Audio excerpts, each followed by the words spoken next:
The replacement Soyuz docks to the International Space Station.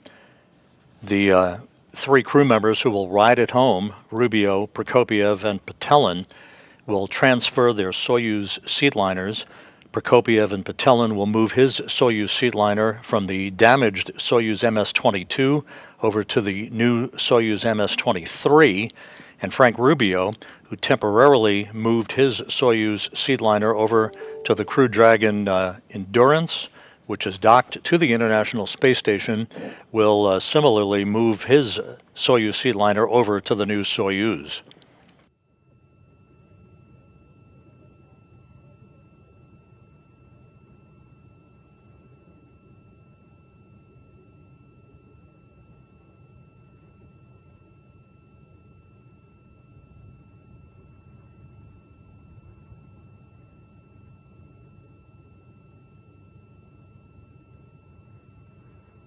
The International Space Station is currently traveling over the southern tip of South America, about to begin a southwest to northeasterly track.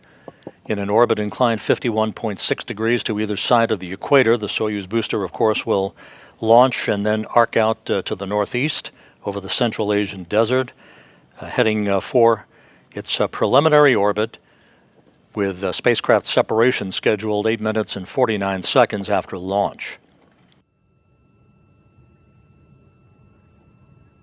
Coming up on the T-minus 10-minute mark.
After the Soyuz vehicle reaches its preliminary orbit, there'll be a series of what are known as DV burns, delta velocity burns, of the Soyuz spacecraft's engine that will initially raise the orbit of the Soyuz vehicle to match that of the International Space Station, and to slowly, incrementally close the gap between itself and the station, setting up what is called the automated rendezvous sequence on Saturday, leading to the autonomous docking of this vehicle to the Poisk module. Again, docking on Saturday night, scheduled at 7:01 p.m. Central Time, 8:01 p.m. Eastern Time. We'll be on the air live with that coverage as well. Coming up on the 8-minute mark until launch.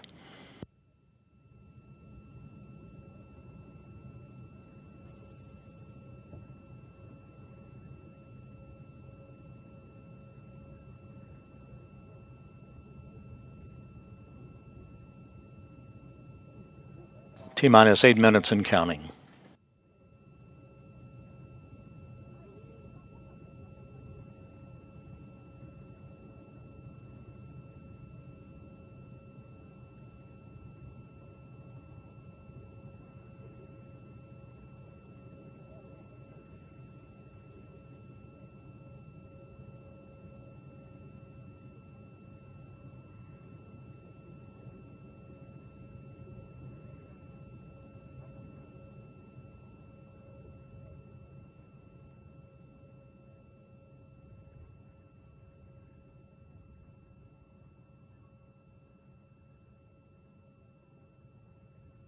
T-minus 7 minutes, 15 seconds until launch. Coming up on the point where the launch key is inserted in the launch bunker, transitioning the launch sequencer into automatic mode.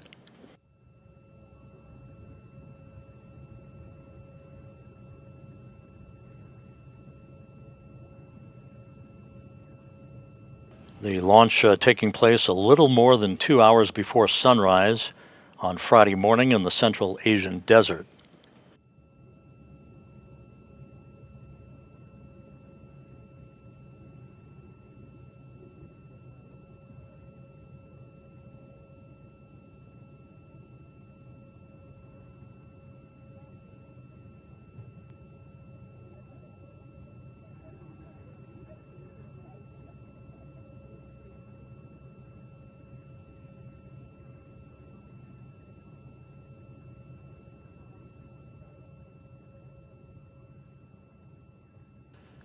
And there's a view inside the descent module, the crew cabin of the Soyuz Ms-23. Normally you would see 3 crew members strapped into those seats.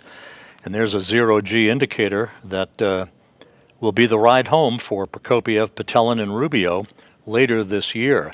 The Soyuz, you can see right above the zero-G indicator, that is cargo, 946 pounds of cargo, replacing the presence of the crew members.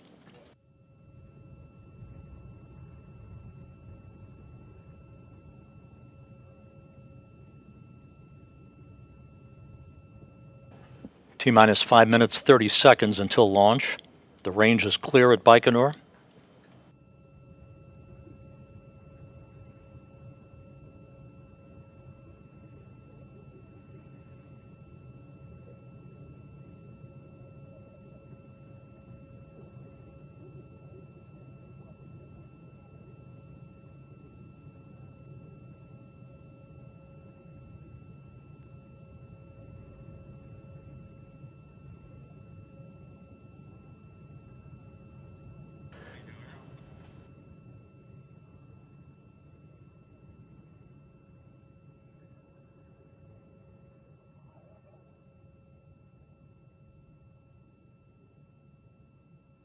Coming up on the 4.5 minute mark until launch.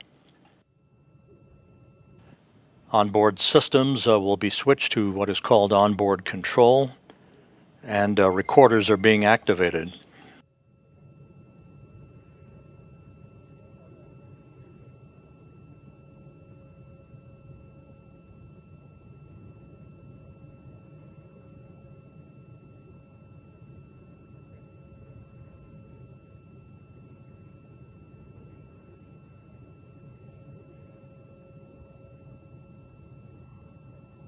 T-minus 4 minutes and counting. Very smooth countdown so far.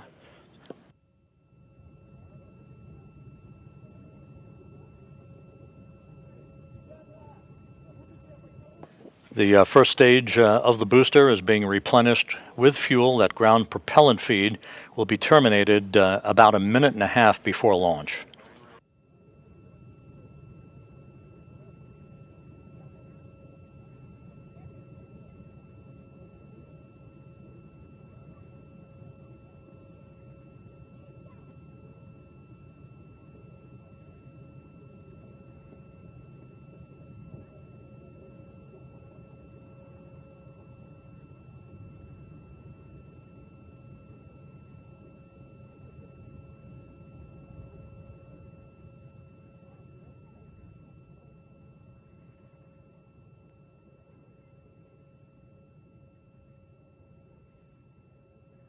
T-minus 3 minutes and counting. Just a few seconds away from booster tank pressurization.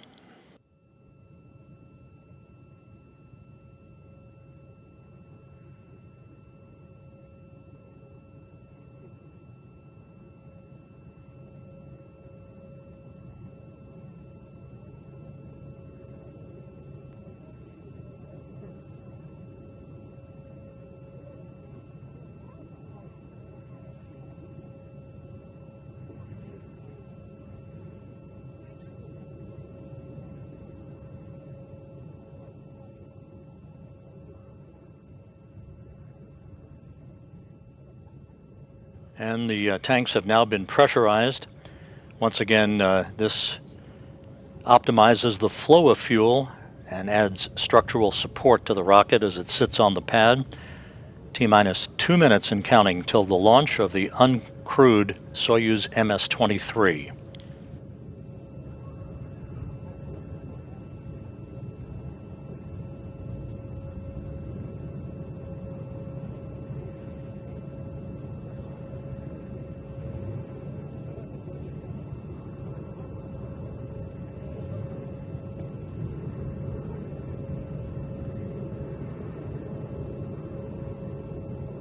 1 minute, 30 seconds until launch. The ground propellant feed now being terminated.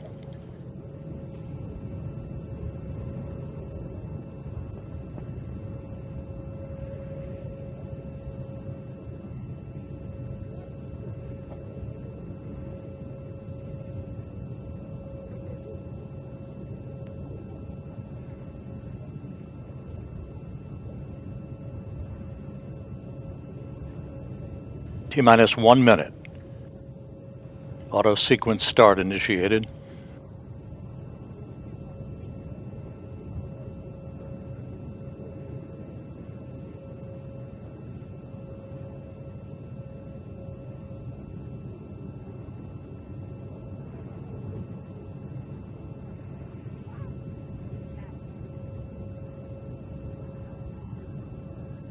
"35 seconds until launch." There's the retraction of the first umbilical tower.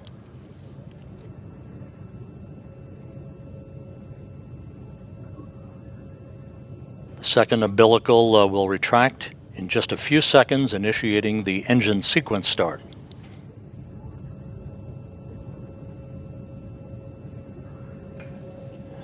And engine sequence start has begun. Engine ignition confirmed.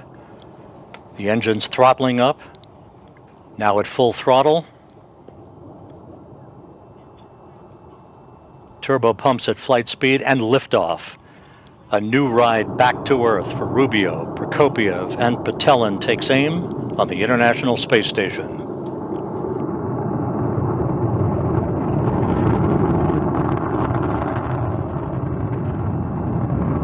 "20 seconds into the flight, roll program confirmed."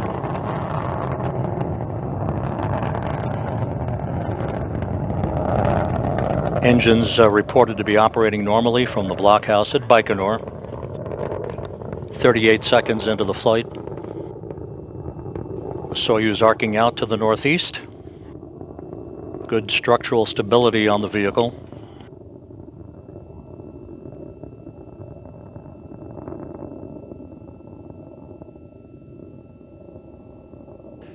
Pressure in the tanks reported to be nominal. We're coming up on the 1 minute mark into the flight. Passing through maximum dynamic pressure.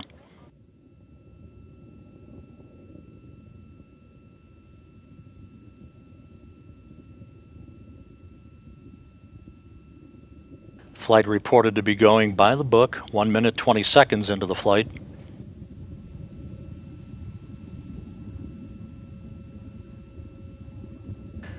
All structural parameters are reported to be normal. The engine's performing as planned. First stage separation is planned about 20 seconds from now.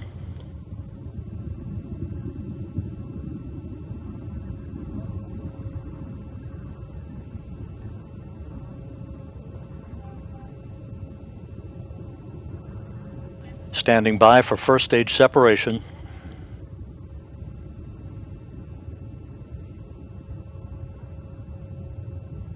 And we've had escape tower jettison and first stage separation.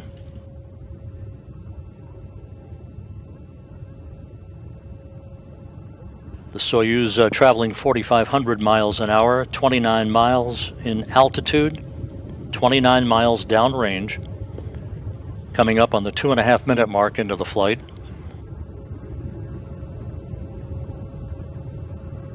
Mark, 2 minutes, 30 seconds into the flight. About 6.5 minutes to go. And we've had launch shroud jettison.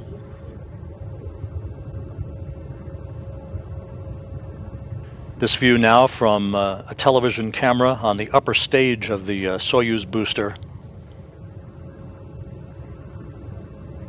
Coming up on the 3 minute mark into the flight.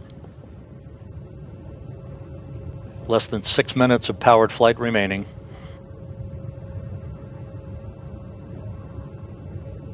The rocket reported to be stable. Good second stage performance.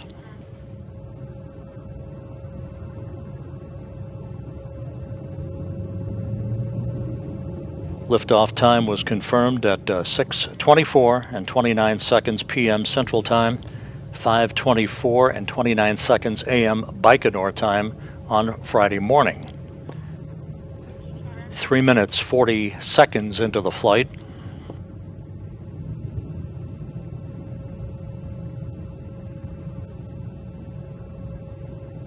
The flight continues to go very smoothly. 5 minutes of powered flight remaining.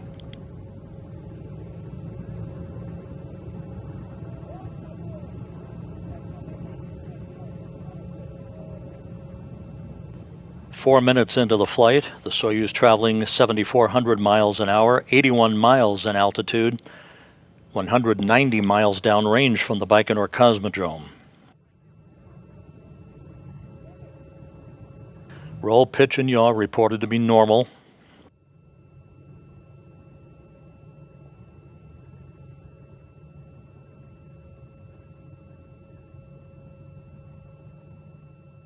Good structural parameters, good engine performance.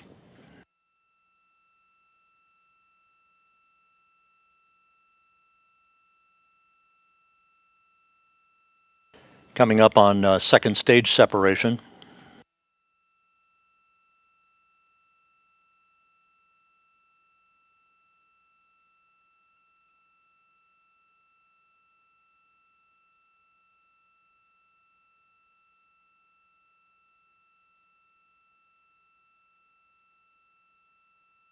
Second stage separation confirmed. Third stage engine up and running. 5 minutes, 10 seconds into the flight. 3 minutes and 40 seconds of powered flight remaining.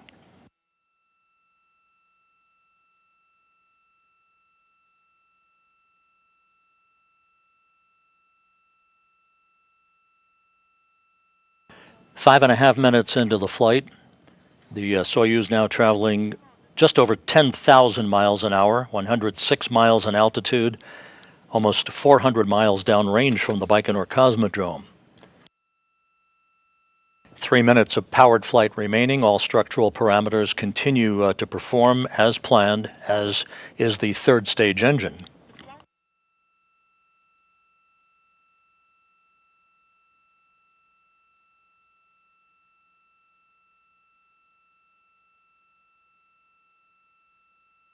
Roll, pitch, and yaw, all confirmed to be normal.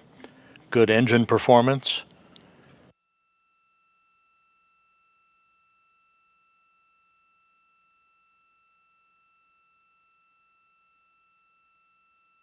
Coming up on the 6.5 minute mark into the flight.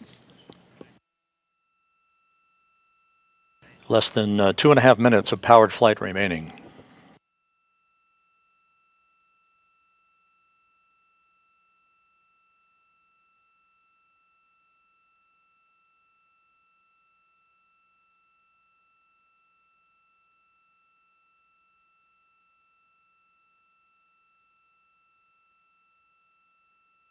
Coming up on 7 minutes into the flight. Mark 7 minutes. 1 minute, 48 seconds of powered flight remaining.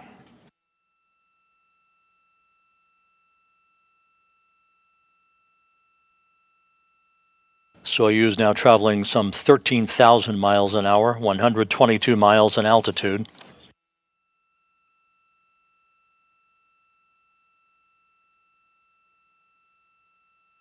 The vehicle reported to be stable. All parameters are good. Engine performance is by the book.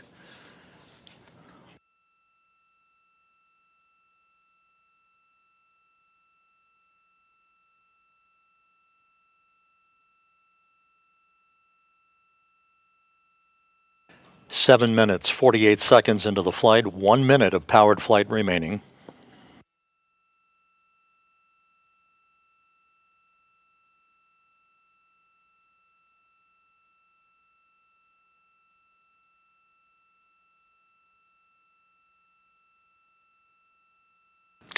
Eight minutes, 10 seconds into the flight. Once again, good engine performance, good structural stability on the spacecraft.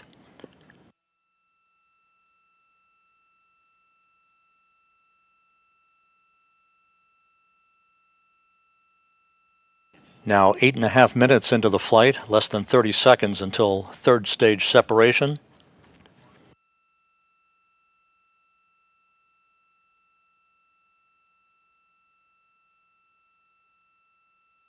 Standing by for third stage shutdown and spacecraft separation.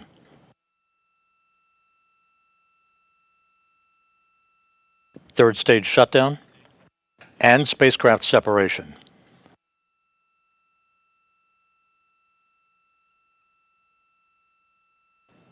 Onboard computers now will command the deployment of the appendages, the solar arrays, and you can see them begin to unfurl. Navigational antennas will be deployed as well.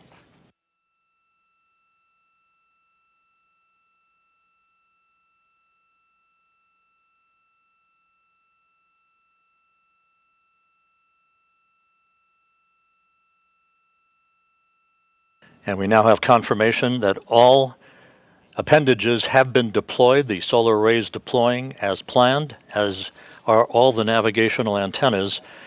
A nominal ascent for the uncrewed Soyuz Ms-23. A perfect ride to orbit for the vehicle that will bring home Frank Rubio, Sergei Prokopyev, and Dmitry Petelin later this year.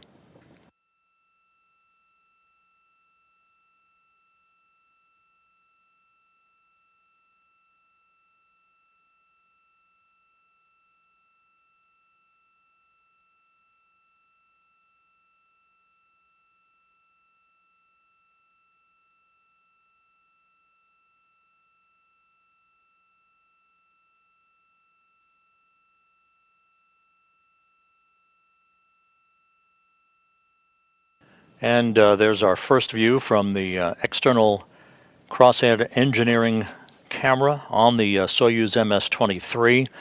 This camera will come into play with all the navigational antenna during the rendezvous, final approach, and docking, the automated docking that this spacecraft will conduct on Saturday night as it links up to the Poisk module on the space-facing side of the International Space Station.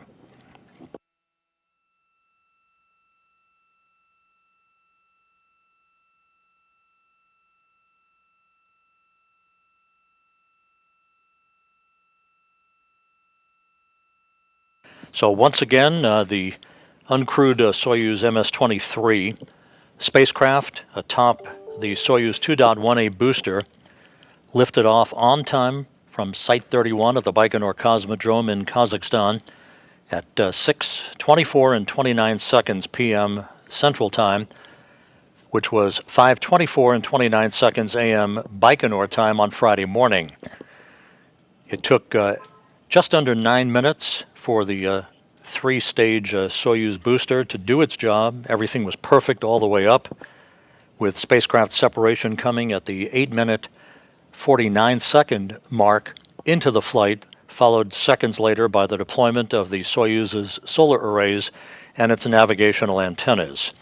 At this point, the Soyuz vehicle will conduct a series of DV, or delta velocity burns of its engine, to raise its orbit to match that of the International Space Station and to close the gap between itself and the outpost, setting up an automated approach and docking to the Poisk module of the International Space Station on Saturday night. So with that, we'll wrap up our coverage with a programming note. We'll be back on the air on Saturday night for rendezvous and docking of the Soyuz Ms-23, with our coverage beginning at 6:15 p.m. Central Time, 7:15 p.m. Eastern Time. Docking is scheduled at 7:01 p.m. Central, 8:01 p.m. Eastern Time. We'll see you back here on Saturday night. In the meantime, that wraps up our coverage for this evening. A perfect launch for the Ms-23, the new Soyuz, the replacement Soyuz, on its way to the International Space Station. This is Mission Control Houston.